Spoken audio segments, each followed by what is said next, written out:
আল্লাহর ইজ্জতের কসম, বাংলার জমিনে গরু চুরি, হুন্ডা চুরি, মানুষ চুরি, নারী চুরি তো দূরের কথা, মসজিদে জুতা চুরি হতো না।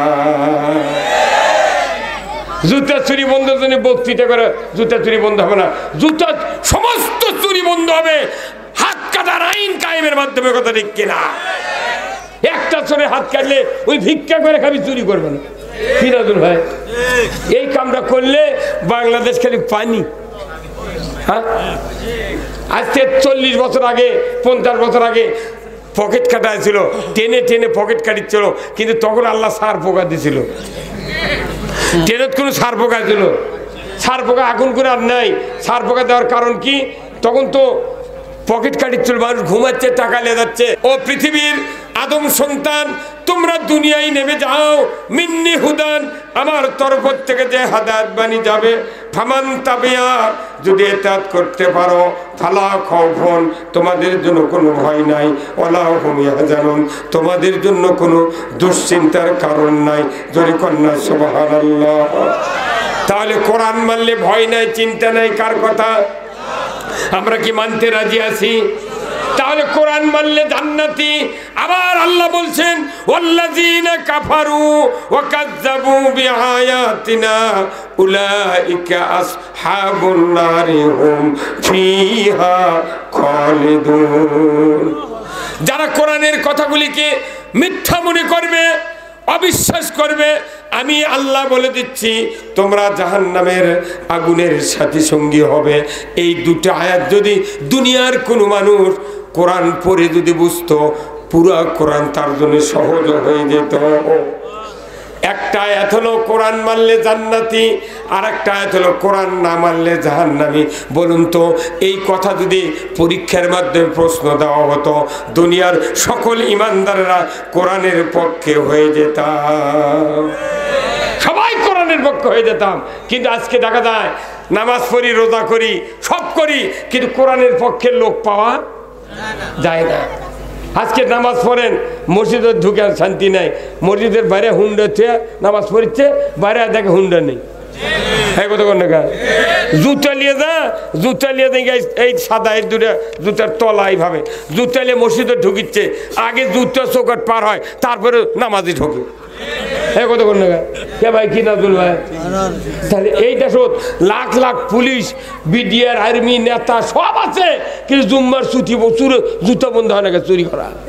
কতক্ষণ? খালি একটা আইন যদি থাকতো। আমার আল্লাহ কোরআনে বলছেন, ওয়াসারিকু ওয়াসারিকাতু ফাকতাউ আইদিয়াহুমা, চোর আর চুন্নি যদি ধরা পড়ে, 5টা গ্যারান্টির পর খাদ্য, বস্ত্র, চিকিৎসা, শিক্ষা, বাসস্থান, 5টা গ্যারান্টির পর একটা চোরের হাত বাইতুল মুকাররমের উত্তরে কেটে কেটে দেওয়ার দৃশ্য ডিশের লাইনে বিটিভি, এনটিভি, এসিটিভি 21, 24, 71, 75, 76 চ্যানেলে যদি দেখিয়ে দেওয়া হতো একটা চোরের হাত কাটার দৃশ্য, আল্লাহর ইজ্জতের কসম, বাংলার জমিনে গরু চুরি, হুন্ডা চুরি, মানুষ চুরি, নারী চুরি তো দূরের কথা, মসজিদে জুতা চুরি হতো না। জুতা চুরি বন্ধের জন্য বক্তৃতা করে জুতা চুরি বন্ধ হবে না, জুতা সমস্ত চুরি বন্ধ হবে হাত কাটার আইন কায়েমের মাধ্যমে, কথা ঠিক কিনা? একটা চোরে হাত কাটলে ওই ভিক্ষা করে খাবি, চুরি করবে না। ফিরাদুল ভাই, এই কামটা করলে বাংলাদেশ খালি পানি। হ্যাঁ, আজকে 40 বছর আগে 50 বছর আগে পকেট কাটা ছিল, টেনে টেনে পকেট কাটিচ্ছিল, কিন্তু তখন আল্লাহ সার পোকা দিছিল। ট্রেনত কোনো সার পোকা ছিল, সার পোকা এখন করে আর নাই। সার পোকা দেওয়ার কারণ কি? তখন তো পকেট কাটিচ্ছিল, মানুষ ঘুমাচ্ছে, টাকা লে যাচ্ছে, টাকা যা পকেট ঘুম মারছে, পকেটে 4 টাকা কাটিয়ে চলে গেছে। ওই জন্য সার পোকা দিয়েছিল আল্লাহ, যে মাঝে মাঝে কুটুস করে কামড় মারবো, তাহলে ঘুম ধরবে না, কথা ঠিক কিনা? হ্যাঁ, কিন্তু এখন আর পকেট কাটা নাই। কারণ কি? এখন আগেই চিঠি পাঠিয়ে দিচ্ছে, চিটাং না যায়, টাকা আগেই চলে গেছে ব্যাংকে। কত বুদ্ধি, এখন কত সজাগ। এখন দেখিচ্ছে না ওটি পকেট কাটা যাবে না, এখন হুন্ডা চুরি করা যাবে। কতক্ষণ কি বেনের বার দিচ্ছে, জুতারও ঠিক আছে নামাজ পড়বে না, মানছে ফরজত দাঁড়াচ্ছে, ওই পেছনে কাদারতে ঘুরে আছে, যে কয়টা ভালো ভালো স্যান্ডেল বস্তার তুলে নিয়ে যা ওই গোড়ের আড়তের সাইডে বেচা শেষ। কোথায় মুসলমান? চুরি বন্ধ করতে বক্তৃতা দিয়ে হবে না, আল্লাহর আইন দিয়ে হাত কাটার আইন কায়েম করতে হবে। আমার ভাইয়েরা, বাংলাদেশে জানা হয় কি হয় না? যদি কোন জানা হয় কি হয় না? আমার আল্লাহ বলেছেন, দুনিয়ার থেকে যদি 5 মিনিটে তুমি জানা বন্ধ করতে চাও, বিবাহিত পুরুষ আর বিবাহিতা নারী যদি জানা করে, সাক্ষী প্রমাণে যদি প্রমাণিত হয়, পুরুষের কোমর মহিলার সিনা পর্যন্ত গেড়ে দেয়া, আদলা পিকেট কিংবা পঞ্চগড়ের পাথর দেয়া যদি হাড্ডি গুটি মাটির সাথে মিশিয়ে দেওয়া হতো, একটা বিচার ডিসেল লাইনে যদি দেখানো হতো, আল্লাহর ইজ্জতের কসম, বুড়া বুড়ি সোরাসুরি, ছাত্র ছাত্রী, ম্যাডাম, শিক্ষক, চেয়ারম্যান, ভাইস চেয়ারম্যান একজনও জানা করো তো দূরের কথা, জীবনে মিস কল দিতাম না, জীবনে মিস কল দিতাম না। এটা তো আল্লাহর আইন। এটা কার আইন? আল্লাহর আইন দিয়ে বিচার হলে জানা থাকবে না, চুরি থাকবে না। তাহলে এই কাম করা ভালো না সারা তোমার খেলে বক্তৃতা দিয়ে দেওয়া ভালো? হ্যাঁ, কি কর? আইন কায়েম করা ভালো না? আইন হলে চুরি বন্ধ, দরজা খুলে দিয়ে ঢুকে থাকবেন, কোনো টেনশন নেই। আমার ভাইরা, আল্লাহ কোরআনে বলছেন মদ হারাম, ইয়াবা হারাম, নিশা হারাম। কথা ঠিক কিনা? এত বক্তৃতা, এত ধরাধরি, গ্রেপ্তার, তারপরে বাংলাদেশে ইয়াবা হেরোইন চলতি আছে। হ্যাঁ, কতক্ষণ টাকা এই জায়গা রসুল ডাক দিলেন দুইজন এতিমকে, ও এতিম আসো তোমরা। বলে কি বলেন হুজুর? বলে এই জায়গা কার? বলে এই জায়গা আমাদের 2 ভাই আর মায়ের বাবা দুনিয়ার বিদায় হয়েছেন। রসুল বললেন, ও বাবা, এই জায়গাটা যদি তোমরা দিতা, আমি দুনিয়াতে টাকা দেব কিনতে, আর কিয়ামতের দিন আল্লাহ থেকে তোমাদেরকে বেহেশত নিয়ে দেব, বেহেশত দিয়ে দেবো। টাকা তো দিবই দেব, বেহেশত দেবো। আল্লাহু আকবার। কে না চায় জান্নাত? কন্ত রসুলের মুখ দেবার আছে, তোমাকে টাকাও দেবো, জান্নাত আল্লাহ থেকে নিয়ে দেবো। কি পাও না, কি রেজাল্ট? এরার কোনো অভাব আছে? তখন ওই 2 সন্তান বলছে, হুজুর আমার মা আছে, মা না বললে দিতে পারবো না। রসুল বললেন, মাকে ডাক দাও। মা আসলেন, বললেন, ও মা, একটু জায়গা দেন মা, আমি এখানে মসজিদে নববী তৈরি করব। এই জায়গা যদি দিতেন, আমি অর্থ দেব উচিত মূল্যে, আমি জান্নাত আল্লাহর কাছ থেকে আপনাকে নিয়ে দেব। ওই মহিলাটি বলল, ইয়া রাসূলুল্লাহ, ইয়া হাবিবাল্লাহ, হুজুর আমি টাকা নেব না, জায়গা আপনার কাছে দিয়ে দেব, আল্লাহ যেন আমাকে জান্নাত দিয়ে দেয়। আল্লাহ রসুলের কথা শুনে আনসারের স্ত্রী জায়গা দিয়েছেন, আল্লাহ তাকে জান্নাত দিয়ে দিয়েছেন। সুবহানাল্লাহ।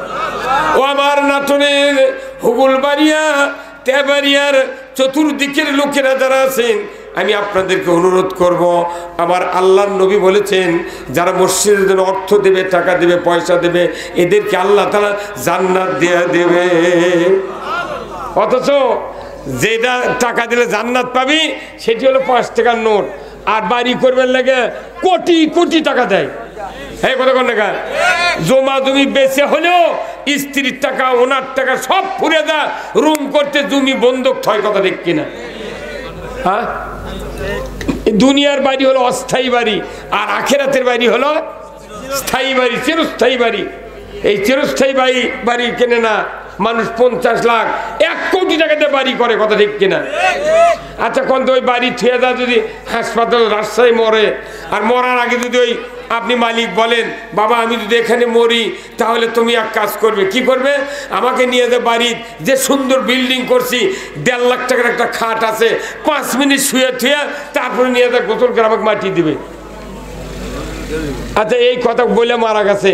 বাড়িতে যদি ওই ছেলেও বলে, মা আব্বা না ওই খাটের ছবি, জামাই করছে আম্মা আমার শ্বশুরা খাটের ছবি, ভাই যদি বলে ভাবি আমার ভাই ওটি সুবের আছে, তখন ওই স্ত্রী 2টা সন্তানগুলো দরজার ছানবি, ছান্দে বলবি, বাবা বাইরে মরছে বাইরে থাক, এই কথা কন না, বাইরে মরছে বাইরে থাক।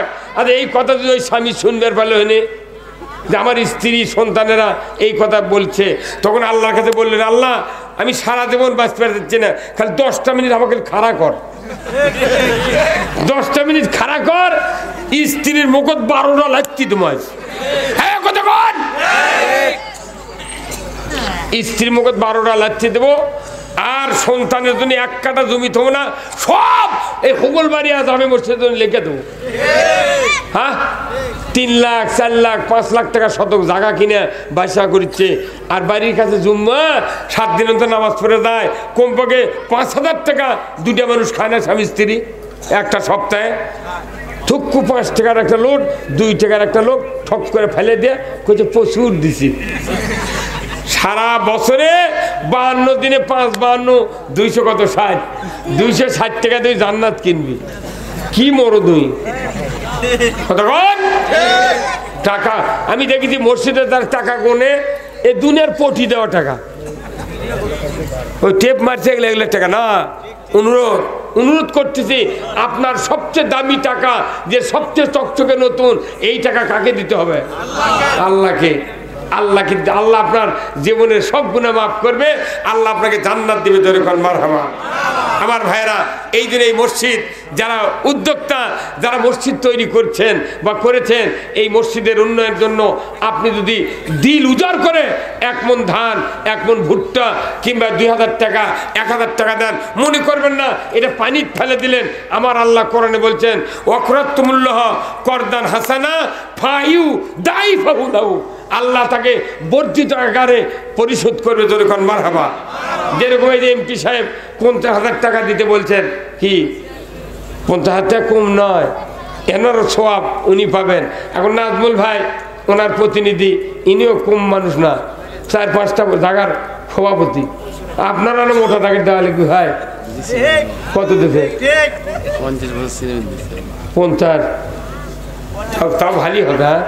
50 বছর 25,000 ধরে, স্ক্যান দিলে 25-এর উপর আবার 5,000, 30,000 টাকা।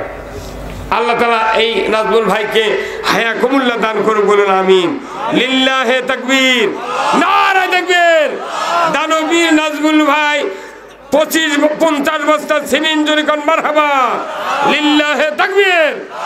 আমার ভাইরা, আল্লাহর কাজে স্বতঃস্ফূর্তভাবে দান করবেন, আল্লাহ তাআলা আপনাদের আমাদের জীবনের সব গুনাহ মাফ করে দেবে। ধরে কোন আমিন। আল্লাহর নবী বলেছেন, আর সদাকাতু তারুদ্দুল বালা, সদকা করলে বালা মুসিবত দূর হয়।